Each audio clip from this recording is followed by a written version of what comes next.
You, John Fitzgerald Kennedy, do solemnly swear I, John Fitzgerald Kennedy, do solemnly swear that you will faithfully execute the office of President of the United States that I will faithfully execute the office of President of the United States and will, to the best of your ability, and will, to the best of my ability, preserve, protect, and defend the Constitution of the United States. preserve, protect, and defend the Constitution of the United States. So help you God.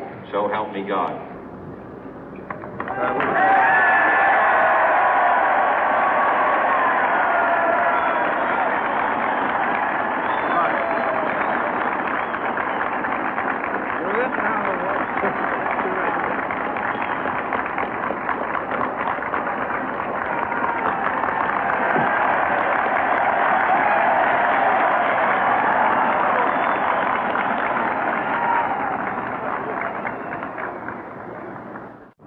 Vice President Johnson, Mr. Speaker, Mr. Chief Justice, President Eisenhower, Vice President Nixon, President Truman, Reverend clergy, fellow citizens. We observe today not a victory of party, but a celebration of freedom, symbolizing an end as well as a beginning, signifying renewal as well as change. For I have sworn before you and Almighty God the same solemn oath our forebears prescribed nearly a century and 3/4 ago. The world is very different now, for man holds in his mortal hands the power to abolish all forms of human poverty and all forms of human life. And yet the same revolutionary beliefs for which our forebears fought are still at issue around the globe. The belief that the rights of man come not from the generosity of the state, but from the hand of God. We dare not forget today that we are the heirs of that first revolution. Let the word go forth from this time and place to friend and foe alike that the torch has been passed to a new generation of Americans born in this century, tempered by war, disciplined by a hard and bitter peace, proud of our ancient heritage, and unwilling to witness or permit the slow undoing of those human rights to which this nation has always been committed and to which we are committed today at home and around the world.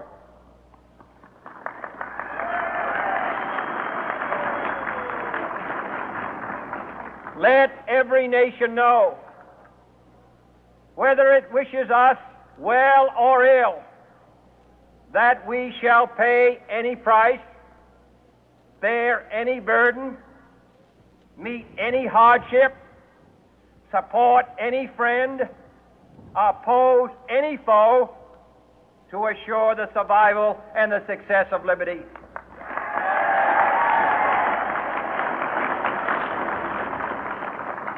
This much we pledge and more. To those old allies whose cultural and spiritual origins we share, we pledge the loyalty of faithful friends. United, there is little we cannot do in a host of cooperative ventures. Divided, there is little we can do, for we dare not meet a powerful challenge at odds and split asunder.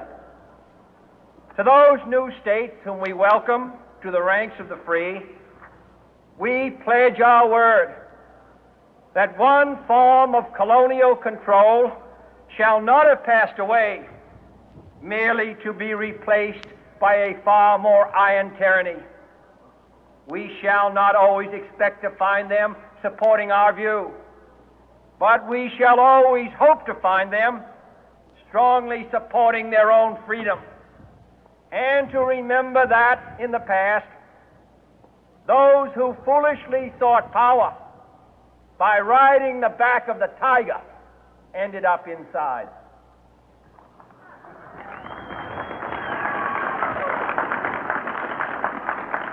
To those people in the huts and villages of half the globe struggling to break the bonds of mass misery, we pledge our best efforts to help them help themselves for whatever period is required, not because the communists may be doing it, not because we seek their votes, but because it is right. If a free society cannot help the many who are poor, it cannot save the few who are rich.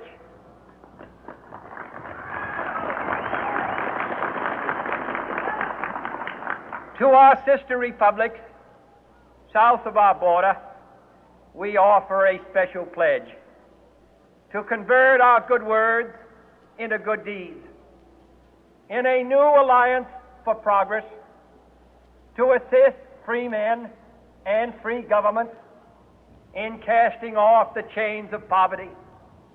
But this peaceful revolution of hope cannot become the prey of hostile powers.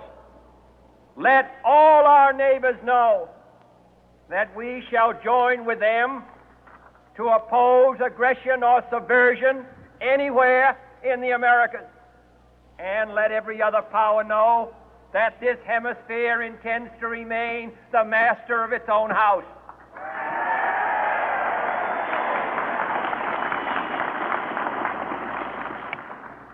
To that World Assembly of Sovereign States, the United Nations, our last best hope, in an age where the instruments of war have far outpaced the instruments of peace, we renew our pledge of support to prevent it from becoming merely a forum for invective, to strengthen its shield of the new and the weak, and to enlarge the area in which its writ may run. Finally, to those nations who would make themselves